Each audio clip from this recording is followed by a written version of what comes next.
Amigos de Radio Victoria, Ojo con Eso Televisión, en esta nuestra alianza hemisférica con Benamérica, con la Escuela de Gobernanza Benjamin Franklin, con Reporte Confidencial, con el portal Sin Filtros de Maybor Petit, con la Red Global en una producción de Invirne Corp, vamos a conversar de inmediato con el profesor José Manuel Cerna en su programa Inteligencia Económica, donde tiene como invitado al economista eh, Enrique González Porra, ¿correcto?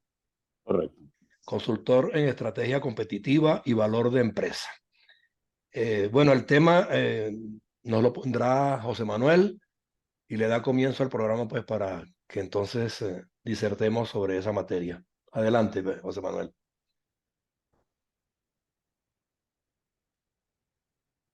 El micrófono, por favor, José Manuel. Buenas tardes, bienvenido Enrique.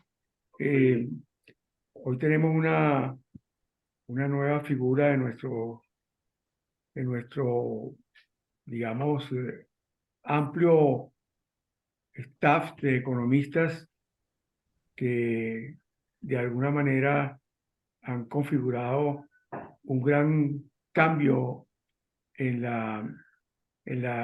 digamos, en el campo de la economía en Venezuela, de profesionales que se dedicaron a hacer carreras, eh, vamos a decir, carreras de larga proyección en materia de especialización. Enrique es graduado de la Universidad Central de Venezuela. Me van a permitir que me apoye en la información que tengo aquí para señalar sus 4 posgrados. Tiene 4 maestrías. La última fue en la Universidad Torcuato de Itela, con una maestría en Derecho y Economía. Anteriormente, en la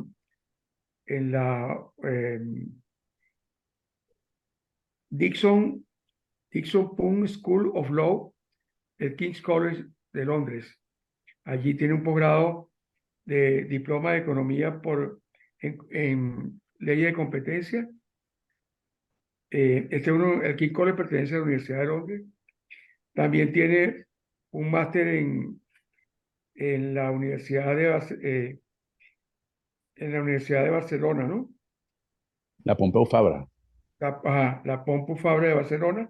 Es un máster en competencia y regulación de mercados con especialización en energía, agua, banca y telecomunicaciones. Y también tiene un máster en economía industrial con especialización en economía en los sectores de telecomunicación, energía, transporte y farmacéutico en la Universidad Carlos III de Madrid. En su trayectoria profesional ha sido básicamente docente y consultor de empresas, y como les dijo eh, José Antonio, su tema inicial de hoy, me perdonan eh, esta necesidad de apoyo, eh, estrategia de pricing basada en valor.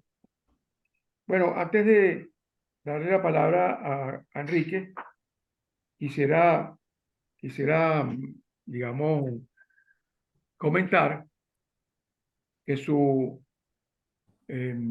desempeño en Venezuela fue bastante destacado. Tuve la oportunidad y la grata experiencia de ser su tutor de tesis, la cual aprobó con 20 puntos, y además lo conocí como estudiante en la Escuela de Economía, y conocí a su padre. Él representa una especie de legado porque su padre fue un brillante profesor de la escuela, y todo esto me hace pues eh, terminar esta presentación indicándoles que una gran parte de nosotros, de la diáspora venezolana, somos de alguna manera mm, militantes, participantes de esta tendencia de desarrollarnos como especialistas, de ser competitivos en nuestro campo, y es lo que podríamos llamar el principal componente de la migración venezolana, que es capital humano. Enrique se encuentra ahora en Venezuela, está tratando de reencontrarse con sus raíces, y al mismo tiempo de trabajar por en la nueva etapa pues, que tiene planteada Venezuela de reconstruir su economía. Bienvenido, Enrique, por favor. Disculpa esta larga y un poquito complicada presentación. Quisiéramos, primero que todo, que nos hablaran un poco de cómo has enfocado este plan que has tenido de especialización y qué logros y qué reflexiones tienes en este momento a tu llegada a Venezuela. Bueno, muchísimas gracias, José Manuel, por esta invitación, igual a tu tocayo, a José, por esta oportunidad. Bueno, yo me he especializado en el área de economía industrial, ¿no? Es un área de la economía importante. De repente, quien no tenga conocimiento al respecto, básicamente es como una microeconomía avanzada.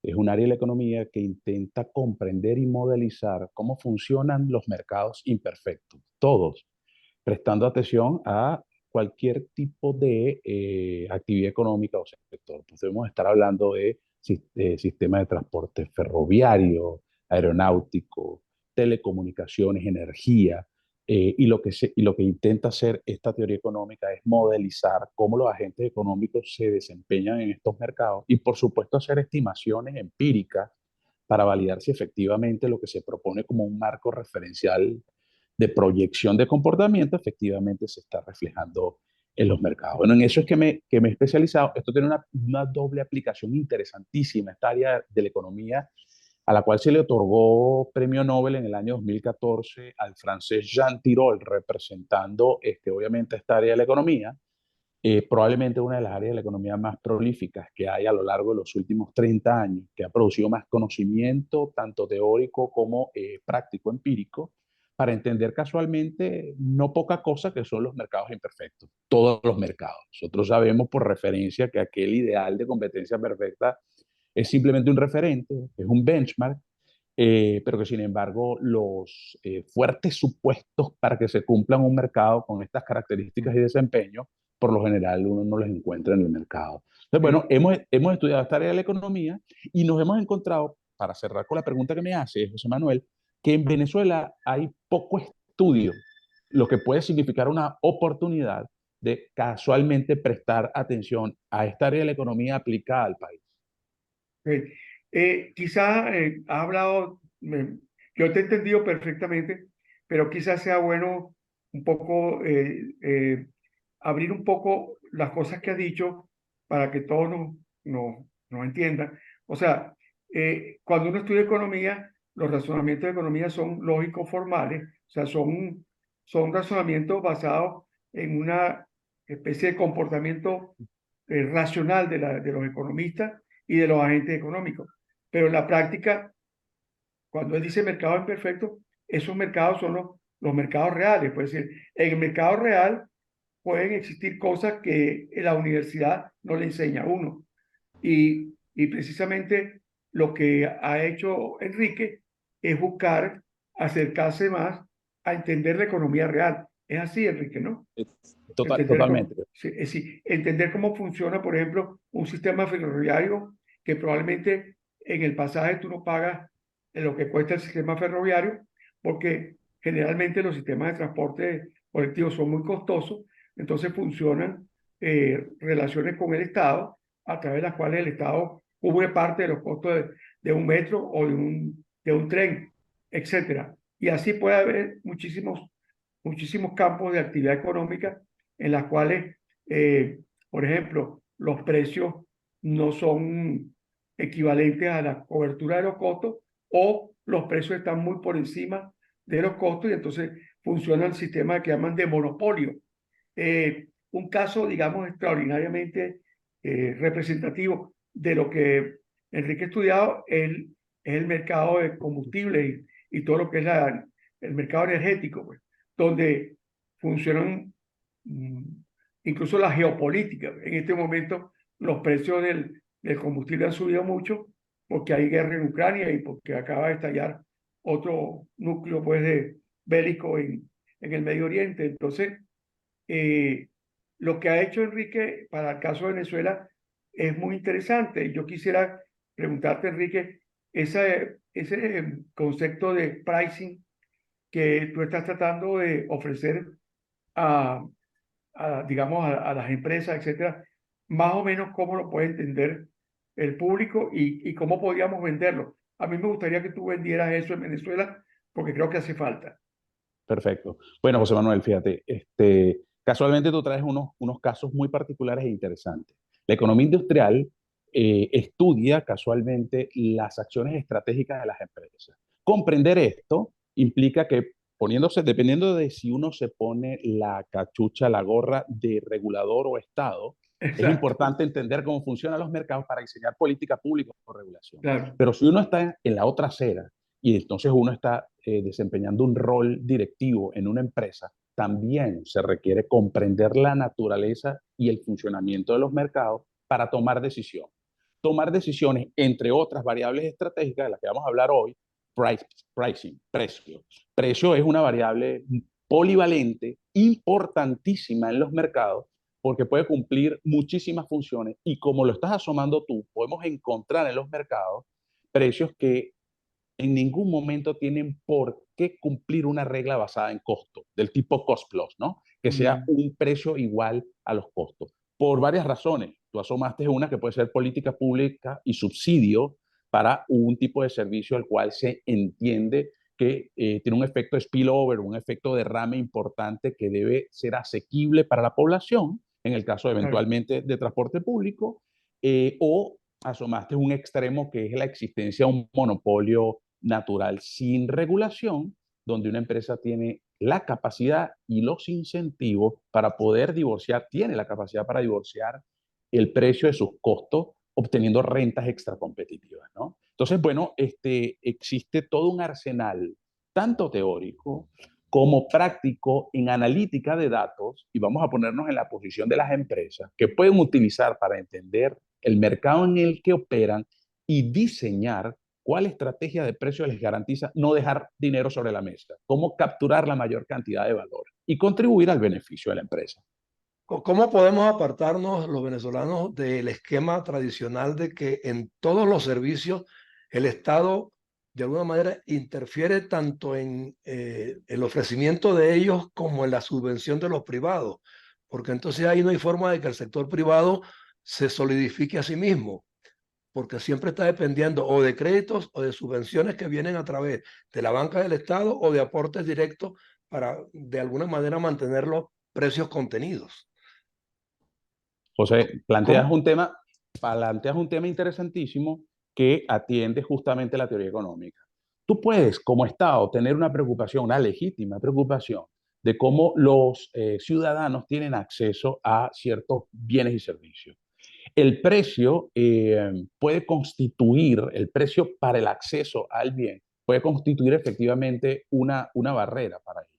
Sin embargo, cuando el Estado utiliza políticas que quieren atender objetivos de equidad, de redistribución, de acceso, probablemente la variable precio es de las peores a utilizar. No estoy diciendo que desatienda o que no preste atención a objetivos de equidad, redistribución y acceso, sino que por lo general existen mecanismos de política pública mucho más eficientes, como suelen ser la tributación, subsidio, transferencias, sin distorsionar los mercados ni distorsionar los niveles de demanda sobre cierto bien. Podemos hablar mucho de los controles de precios. El control de precios es una política pública muy compleja, sofisticada, que encuentra justificación en la economía única y exclusivamente cuando existe un monopolio natural, que es una caracterización tecnológica y de los costos que no es común en todos los sectores económicos. ¿Qué estoy diciendo con esto? Que no necesariamente los controles de precios, o mejor dicho, de forma categórica, los controles de precios no suelen ser una buena política pública para garantizar el acceso. Nosotros podemos preocuparnos por el hecho de que por ejemplo, los venezolanos tengan acceso a ciertos bienes y servicios, pero es necesario la sostenibilidad de la empresa. La restricción de participación, la viabilidad económica financiera de una empresa, sobre todo en servicios públicos de red que implican acometer inversiones tremendamente enormes en costos fijos e infraestructura, exigen hacer un decoupling, una separación entre objetivos de viabilidad financiera de la empresa y por supuesto de asequibilidad, que puede ser atendida por otros mecanismos como es la tributación o los subsidios, dejando que opere de forma correcta los precios como una medida de señalización y de financiamiento de las operaciones del oferente. Claro. Ahora, cuando el sector privado es eficiente y tiene rendimientos, siempre aparece el factor de la voracidad fiscal del Estado para de alguna manera sustraer recursos del productor privado y hacer proselitismo político con ello. Entonces, eso desacomoda la economía en su esencia, ¿no? Totalmente, totalmente. Obviamente que existe una justificación normativa para la existencia de tributos, especialmente para que, por ejemplo, por excelencia teóricamente, los bienes públicos, que son bienes que por lo general es difícil excluir a su consumo de gran número de ciudadanos o consumidores, bueno, suelen adolecer de pocos incentivos para que privados puedan proveer. Alumbrado público. Yo no puedo decirle a la gente no puede disfrutar del alumbrado público. Eso significa que es difícil apropiarse del valor de proveer dicho servicio y en consecuencia existen incentivos nulos para que un privado lo ofrezca. Bueno, por medio de la tributación, entendiendo que un bien público de esta naturaleza beneficia a la sociedad, pues requiere obviamente de ciertos ingresos. Siempre y cuando, como lo asomas tú muy bien, no exista costos colaterales de una carga que lo que haga es desincentivar casualmente las primeras de las actividades que generan valor y riqueza y bienestar en las sociedades, que es la actividad económica privada, que es la relación entre los particulares, ¿no? Sí. José Manuel, no sé si Cómo ves tú en esta eventual transición de Venezuela hacia un modelo económico que le permita superar toda toda la debacle que tenemos? ¿Cómo ves tú la posibilidad de la privatización de la industria petrolera? Bueno, hay un principio que, por ejemplo, y esto ha sido discutido en muchos países desarrollados y en Europa, eh, donde si uno quiere o entiende que una actividad estratégica, ¿sí? Que es importante, pues lo mejor es que funcione eficientemente, primero que nada, ¿no? O sea, debería existir algún tipo de elementos objetivos para poder contrastar qué modelo de sector económico termina siendo más eficiente para la sociedad. Me explico con el tema particular del sector petrolero.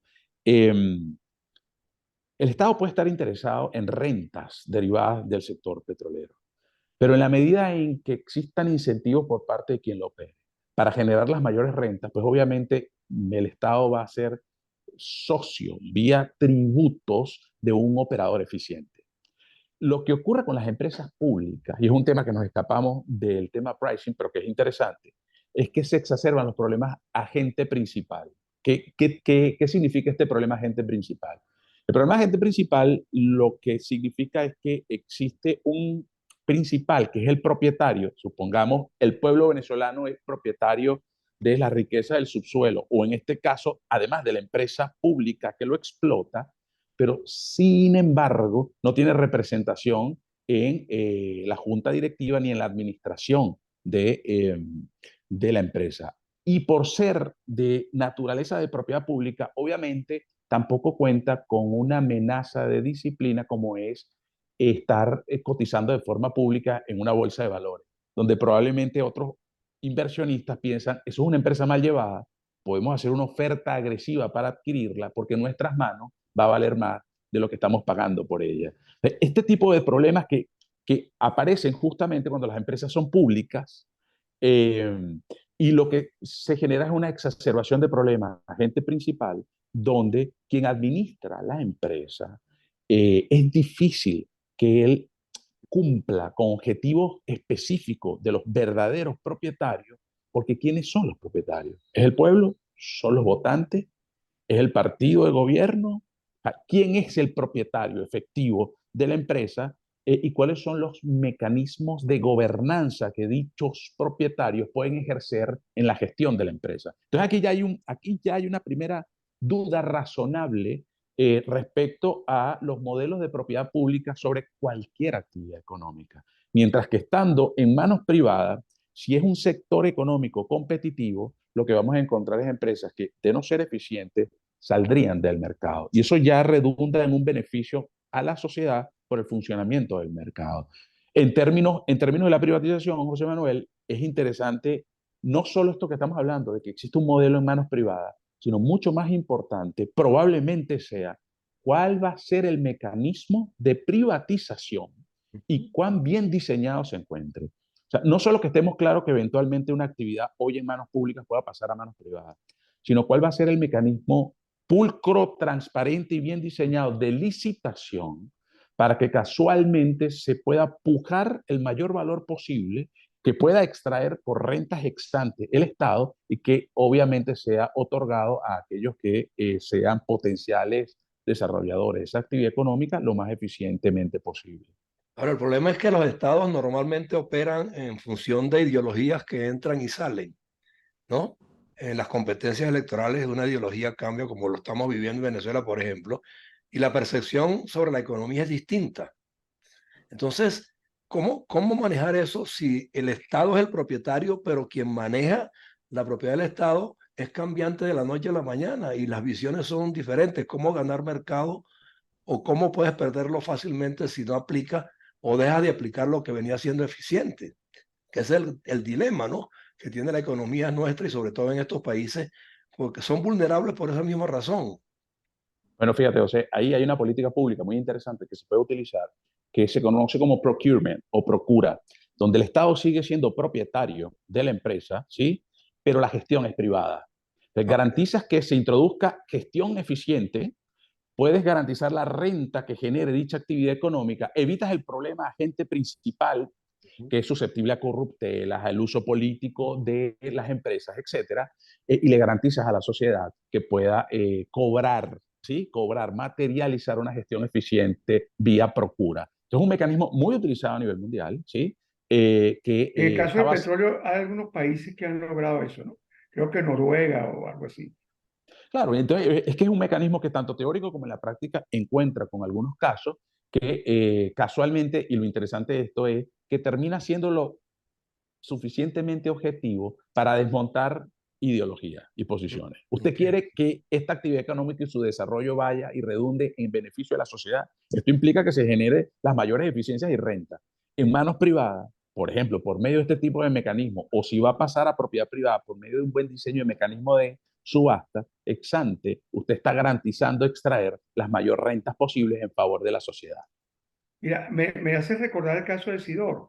Sidor estuvo siempre con problemas de punto de equilibrio y de déficit, y hubo un periodo en que lo tomaron unos empresarios argentinos, casualmente argentinos, y funcionó bien. Y bueno, nuevamente la estatizaron y se vino otra vez abajo. Es decir, que en el caso incluso de la industria pesada, lo que tú dices, pues que si hay agentes económicos competitivos, ¿verdad? Tú puedes llegar a acuerdos y con esto yo creo que estamos un poco abordando la pregunta de José Antonio en el sentido de que, y tú lo mencionaste de una manera muy clara, desideologizar, es decir, establecer reglas de juego que te digan, no importa si es público o privado, siempre que sea socialmente eficiente. Y eso, por supuesto, de una economía ortodoxa, pero que puede aplicarse dentro de mercados como lo que tú llamas imperfectos. Que por cierto, mientras tú hablabas, se me ocurrió pensar esto, la entrada de China hace unos 30 años en el mercado económico mundial y generó una serie de cambios importantísimos. Uno de los más, digamos, uno de los cambios que todavía se discuten es el hecho de que China compite como productor de bienes industriales de consumo masivo, de bienes que llamamos finales, con una mano de obra de muy baja remuneración. La OIT habla de trabajo decente, ¿ok? Que es el trabajo bien remunerado. Pero América Latina no tiene posibilidades, mientras esté como está, de trabajo decente. Entonces allí es donde surge el populismo. Y tú vienes de Argentina, un país donde el populismo ha cambiado desde hace casi 80 años, ¿no? O algo así. O sea, ¿cómo ves tú el futuro? Supongamos, para salirnos de Venezuela y entrar ¿Cómo ves tú el futuro, en el supuesto de que Milei gane? ¿Cómo ves tú el futuro de Argentina con esa idea tan radical de privatización absoluta? 5 minutos para evaluarlo. No quisiera hablar de política ni de países, sino de temas económicos. Pero, pero Hagamos un supuesto teórico, teórico. te voy a dar una respuesta, pero previo, me vino a la mente cuando tú hablabas de China, y creo que es interesante este caso, para ver que a veces los miedos absolutos es una falta de visión o de entendimiento y comprensión de las cosas. Las cosas a veces no son negro y blanco, ¿no? Mira el caso de Apple. Apple sus dispositivos los fabrica en China, ¿sí? Busca casualmente apalancarse en reducción de costos, pero el mayor porcentaje del precio queda en lo que es el goodwill o la propiedad de la marca, ¿sí? El know-how, las patentes. Con esto te estoy dando una respuesta muy parcial de cómo nosotros podemos eventualmente, no pudiendo competir con mano de obra china, pero de repente sí podemos, existen algunos clústeres interesantes venezolanos de gente pensante, produciendo patentes, innovaciones, que pueden apalancarse en, pues obviamente deslocalizar ciertos estadios de la cadena de valor, lo que le va a imprimir competitividad si tú tienes la gobernanza y la propiedad del producto, y lo que te va a garantizar es una mayor renta para los nacionales, cuando estamos hablando particularmente de productos intensos en conocimiento y en innovación, ¿no? Entonces, es un poco falaz el hecho de que eventualmente Estados Unidos o algunas potencias están perdiendo necesariamente peso relativo en el mundo. Cuando a veces uno presta atención a las cadenas de valor, uno se da cuenta que muchas cadenas de valor lo que se están recomponiendo es en términos de dejar a los países que tienen ventajas sobre ciertos estadios, reducir costos que redunda en favor de absolutamente todo el ecosistema de valor, ¿sí? Por un lado, y eso le permite a quien es propietario de la gobernanza de la cadena de valor casualmente poder apropiarse de un mayor valor del mercado. Entonces, es un poco falaz este tema, no necesariamente es blanco y negro. Sobre el tema de Argentina, lo máximo que te puedo llegar a decir es que Milei es un outlier, y eso genera cierto nerviosismo, no solo para quienes están en el gobierno, sino para quienes también hacen oposición. De repente hay cierto desconocimiento, más allá de sus propuestas, que muchos se preguntan si es posible llevarlas adelante en un país con una cultura y unas estructuras un tanto rígidas, cuán fácil le va a ser avanzar en su programa de gobierno, y eso genera preocupación en ambos lados. Creo que una labor importante de él eventualmente es informar más de cuál es su visión y su modelo de país, pero bueno, hay que esperar las elecciones, porque hasta ahora lo que se hizo fue que se revirtió los primeros resultados con el segundo balotaje, ¿no? Sí, bueno, nos quedan 4 minutos, Enrique José, Bueno, pero es bueno hay otro. redondearlo con lo mismo que tú le estás señalando, Sí, José Manuel. sí, fíjate, no, vuelvo a Venezuela, porque es que yo no sé, yo a diferencia de muchos colegas, yo no veo el futuro de Venezuela tan oscuro, considerando que es inminente un cambio político, ¿no? No, Que porque la posiblemente, estructura económica de Venezuela en buena lid fue exitosa y no hace mucho claro, tiempo, no hace mucho tiempo. Todavía claro, está fresco en mucha gente la forma de claro. operar de manera apropiada, ¿no? Sí, fíjate, ahorita te hablaba de capital humano, tú formas parte, todos nosotros tres formamos parte de ese capital humano que crecimos en esa Venezuela democrática y con economía de mercado relativamente abierta, pues relativamente, siempre hubo control. Pero, pero pensando todo lo que se adelantó en crear, digamos, una economía relativamente diversificada y que en algún momento incluso tuvo mm, eh, exportación de productos no petroleros significativa y que eventualmente tiene capacidad también de sustituir importaciones. Es decir, en un programa de gobierno para una transición o simplemente en un programa económico, independientemente de la coyuntura política que tenemos, ¿tú crees que Venezuela podría recuperar un poco una senda de crecimiento en un plazo relativamente corto? ¿O esa descapitalización que hemos tenido nos condena a esperar 30 años? 2 minutos para responderlo y nos Bueno, cerramos. uno de los grandes problemas es que hay que ripostar a una caída extremadamente abrupta acumulada a lo largo de ciertos años, ¿no? Y eso exige una tasa de crecimiento interanual muy, muy elevada. Sin embargo, yo creo que una de las labores, una de las tareas pendientes en Venezuela es hacer diseño de política microeconómica, ¿sí? Es importante hacerlo. Un poco trayendo agua a mi molino y para hablar del tema, por ejemplo, de pricing, es hay indicios de que los empresarios están empezando a darse, o se han dado cuenta, que la Venezuela saudita terminó y que ahora ser estratégico, por ejemplo, en materia de precio, de diseño de productos, de seguimiento del mercado, de comprender sus consumidores, resulta vital. Ya no tengo una sobrada capacidad de compra por parte de cualquier venezolano como para colocar cualquier producto y que tenga salida. Hoy se requiere de inteligencia económica, microeconómica, para comprender mi mercado, cuáles son las propuestas de valor que hace la competencia y cómo puedo yo eventualmente crear ventajas competitivas no replicables y, por supuesto, un diseño de pricing que me permita capturar la mayor cantidad de valor. Eso es válido para este sector nuevo que está generando el desempleo tecnológico, que lo llamamos emprendedores, las pymes antiguas. Podemos trabajar con ese grupo. Yo tengo interés incluso especial, no solo por mi actividad como empresario, sino también por la relación que tengo con la diáspora. ¿Tú crees que nosotros podemos Ok, un minuto. incursionar en ese ámbito con adiestramiento, con educación para eso?